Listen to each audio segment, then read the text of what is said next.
correct answer at a comedy show. It doesn't matter what we ask you. How is everyone? Woo! All right, very good. Good to see you. I'll tell you about me, because what else will we do here? Let's see. I'm a divorcee. I just got out of a 10-year marriage. Thank you. Woohoo. That's been my time. Have a good night. Thank you, guys. That's all I wanted. I don't even do jokes about it. I only say it on stage for the free moral support. So therapy is very expensive. This job is not of healthcare, okay? You guys are all that I have. Married people, clap it up. Married people? Okay. That's about the vibe. Yeah. That's why I got divorced. Yeah. How long have you been married? Oh, did we talk about this? All right, I won't do it again. She's like, listen, how much talking do we have to do? I worked all week. You talk, comedian. We won't do it. So I'll tell you instead, I always ask people how long they've been married because I want to know the secret. And a couple weeks ago, there was a couple sitting here, and they had been married for 65 years. I know. They were so cute. They were in their late hundreds. They were adorable. They were sharing a gin and tonic with 2 straws. So cute. They were perfect. Like, he couldn't hear, she couldn't see. It was like a match made in heaven. They were adorable. And then I asked them, like, what is the secret? And then he thought about it, and he turned to her, and he let her answer. And I was like, yes. I think that is the secret. You let the lady answer. And then I thought, okay, that's the secret. If you're, like, in a hetero relationship, you let the lady answer. What's the secret if it's 2 women? Maybe they both answer. And the secret if it's 2 dudes is you get to fuck other people. So that's how my gay friends are getting through it. My ex-husband wasn't as cool about it for whatever reason. I was like, it's what the gays are doing. We're progressive. But fine. That's the deal. Are you guys on like a school trip? Did we cover this? Are you on a school trip? No. You all have a look of like you're on a school trip. You're on a school trip from somewhere. We've covered this. This is old news for you. You're like, move on. We gotta move on. All right. You're from Europe. You're getting a European vibe. You're all very tall. You're all very blonde. Dutch. I went to school in Maastricht. Alsjeblieft. Yeah, that's all I learned how to say. I got a graduate degree in the Netherlands. I learned how to say one word, and not very well. So you guys are very smart people. Clap it up if you are visiting from another country. Oh, a lot of people. Okay. Do you guys get the news in your countries, or are you seeing the news? You get news, right? Okay. Yeah. Just checking. Did anyone say, like, maybe don't go to America right now? And you were like, no, I have to see comedy in this basement. Fuck ICE, I'm doing it. You know, I don't care what happens. Did anyone say to you, like, maybe not right now? Or they were like, you're Dutch, it's no big deal. You're the tallest, whitest version of America that you could possibly ask for. They're going to be kind to you there. Was anyone bothering you at home about coming over? They were worried? Okay, and you were like, we're doing it, we don't care. Okay, you had no trouble, yeah. You're not the kind of people that would have trouble, I get it. Scotland, also safe. Yeah, I work in immigration during the day. The good side. Wouldn't that be funny if that's how we did it? I was like, come on boys, we got them. Here. That's how they get people now, just at comedy shows, you know? I'm like, where you from? Yeah, that's it, it's easier. No, sorry, the good side. So I think about it all the time, and then performing at night in the city. There would always be people visiting from other countries, and it's fewer and fewer people now, but that's not true. They're just taller and whiter is what they actually are. Still people visiting, just from different countries. All right, no, we won't do that. I lived a lot of places in my life, though. I was lucky enough to do that. My ex was in the military, so we got to live a lot of places. I went to school abroad, and what I learned living other places is that Americans are not smart, right? We're not like a goodly educated people. I think that's how you say it. We're not a goodly educated people. We mean well, right? But our schools are weird. Our teachers are great. They're trying hard, but we learn weird stuff in school. Europeans are learning a lot of shit. They know a lot of languages. They know a lot of stuff. Americans, okay, clap it up if you went to school in the States. All right, the rest of us. All right. Were you as surprised as I was to grow up and find out, turns out knowing the names of all the dinosaurs, not nearly as important as they made it seem like it was going to be. Right? That's like most of our middle school education system. They're just like drilling it into you. They're like, Stegosaurus, Brontosaurus, be ready. They're going to ask you. And they don't ask you. It doesn't come up. Because I have been waiting. I've been waiting. They never ask it. Instead, they're just like, oh, do you know how to fill out this tax form? And you're like, no. Nobody covered that, I learned that the state bird of New Jersey is the eastern goldfinch. Do you want to claim 0 or 1 on this tax form? Is 1 a brontosaurus, is what I'm saying. That's what I'm saying. But Europeans, everybody's very multilingual, right? They know a lot of languages. Low-key, everyone can kind of speak like 4 languages. And they're very humble about it, very relaxed. But in Germany, where I lived for a bit, my first couple weeks, I kept going around, Entschuldigung, sprechen Sie English, bitte? And they'd say, yes, a little bit. And then 2 minutes of that conversation, they're correcting your English, right? He's like, ah, yes, should this not have been an adverb there that you used?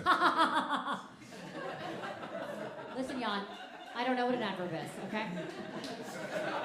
I don't think we have them in English, to be honest with you. I've never even heard of such a thing, you know? A lot of languages. They know a lot of stuff.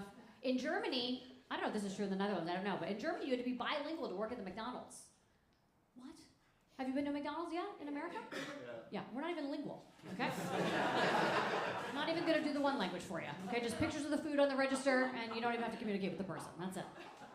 Strange, strange times. They're smart people. And we learn languages in school, right? Like, clap it up if you learned a language in school, you went to the US, right? Clap it up if you can speak that language today. One guy in the back, right? Most of us, 18 years of Spanish, probably, right? Most of us in the room, yo es el queso. That's what I can say. I'm pretty sure that means where's the library, and that's what I can do for you, right? You guys are just smart, smarter people. German's a weird language. Anyone study German in school? Dutch people? Do you even need to study it, or it's so close? You're like, whatever. Your language is not quite like this, I don't think. We've mostly learned Romance languages in school. It's like a similar format to English. It makes more sense. German's weird. Like, sometimes the most important word in the sentence will come at the end of a very long sentence. You don't know where it's going to go, you know? So a direct translation of a German sentence could be, yesterday, I did the small, fluffy, brown puppy killed. I killed him. Whoa. I thought you were going to say adopted. Maybe you pet him, yeah? It's a very suspenseful language. And they have a lot of description with words where you don't need that kind of description, and they have no color where you want there to be some, right? So I worked in an office. The word for folder, just a fucking folder in an office, einen Briefen schreiben klaren Mappa. What? What? Who is this for, right? And then I would go out, and I'd say, with a friend, I'd say, ooh, how do you say that man is like a sexy beast? And she'd say, he is good. He's good. We don't have a word for this. He's just good. Sehr gut. Even the graffiti in Europe is smarter than our graffiti. I'm from New Jersey, right? It's like New York, just fuck your mom or whatever it says, right? It's basic. Or it's like a tag word. A tag word is like the baddest ass word you can come up with when you're 11, a marker on the back of the shop, right? Risk, right? Or some other thing. Anyone have a good tag word in here? For the kids who don't even know what tag words are, back before iPads, we had to write on the wall. It was called graffiti. Anyway, so Jersey, New York, whatever. But in Europe, it's very political. There's a lot of, right? I was there was a lot of like, fuck George Bush, okay. But sometimes it would be very intense. It might say something like, down with IMF policies that promote financial enslavement. What? The overpasses are a lot longer, right? You can fit more information. That's the deal. But I love the idea of that, because like, who is that person? It's like dumb enough to climb a train trestle above the Autobahn in the middle of the night, graffitied up, but smart enough to have an opinion about the installation of an anti-missile defense system in Poland, you know? We're like, that's just a part of this approach to foreign policy. We don't have to take it. Meanwhile, in America, we're just like, dinosaur. That's all that's going on. Let's see. All right, I got sidetracked by all the good-looking Dutch people in the front. What else? Marriage, I don't know. My ex, I've done 3 shows already, so I don't know what I already told you guys. So stop me if you heard this one. My ex would tell you, that we ended it because I have an ego problem.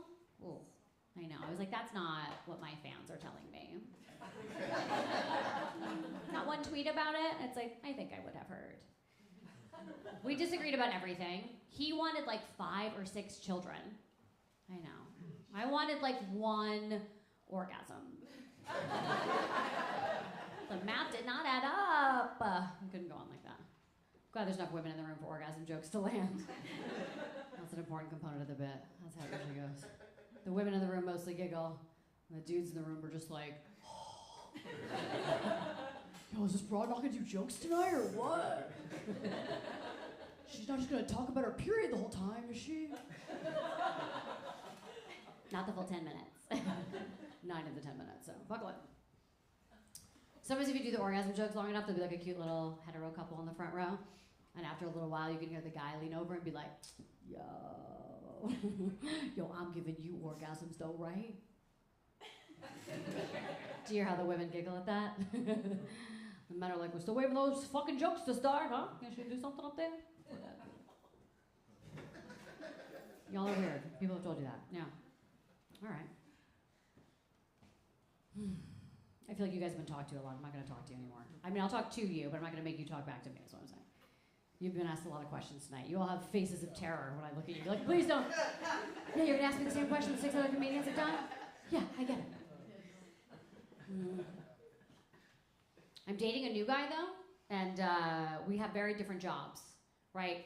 And I don't know if you can really seriously date someone when your jobs are that different. So during the day, immigration, right? At night, comedy. His job is a dog photographer.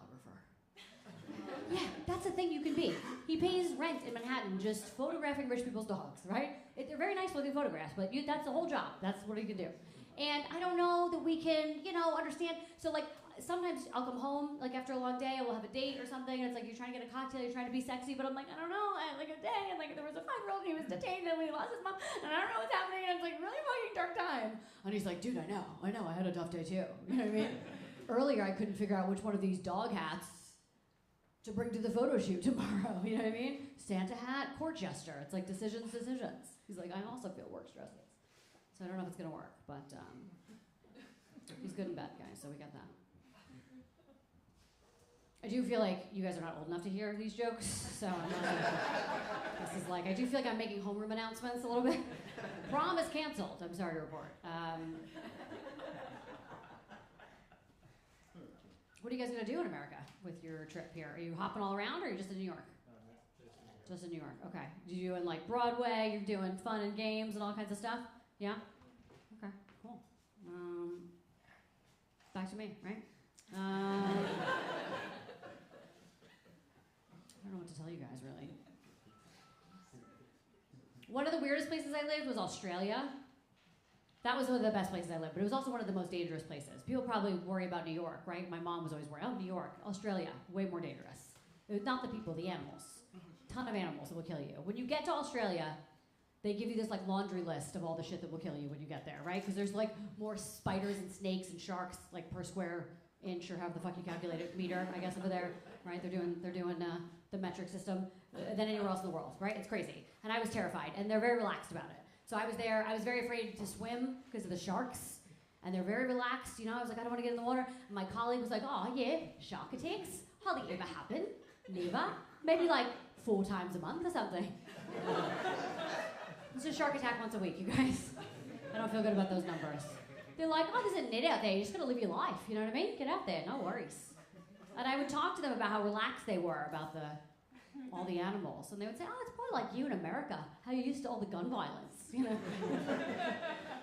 It's like they just think everything's like the Matrix, or just outside, like, I mean, Chicago, but not here. Not everywhere. The Chicago, right? You can whitewater raft in a river that has crocodiles in it in Australia. You can do that. That's not like an extreme sports thing. That's Tuesday in Australia. That's just what you do. So I signed up to do it because I thought no, there's not going to be crocodiles. They're not going to really let people go in the water if there's crocodiles. But yes, they are. They absolutely are. And so you get like a 3-minute spiel from a guy named Stinger Steve who gives you the whole rundown of what you need to know. Do like this, go like this. You get the penalty, you think, you do what? And very important, croc repellent method. All right. You see a croc, all right? You see his little eyes come up above the water, and then you get him in the eyes. That's what you do. And then all the Australians laughed, and they got on the boat, and they were like, come on, guys, let's go. And I was like, excuse me, nervous American, sorry, seriously, what is the croc repellent method? And he's like, oh, if you've seen one, it's already too light. Do you want to grab a paddle? So I did, I grabbed a paddle. All right, guys, you've been great. My name is Edward Shuda. Give it up for your host, Captain Gato. See you later.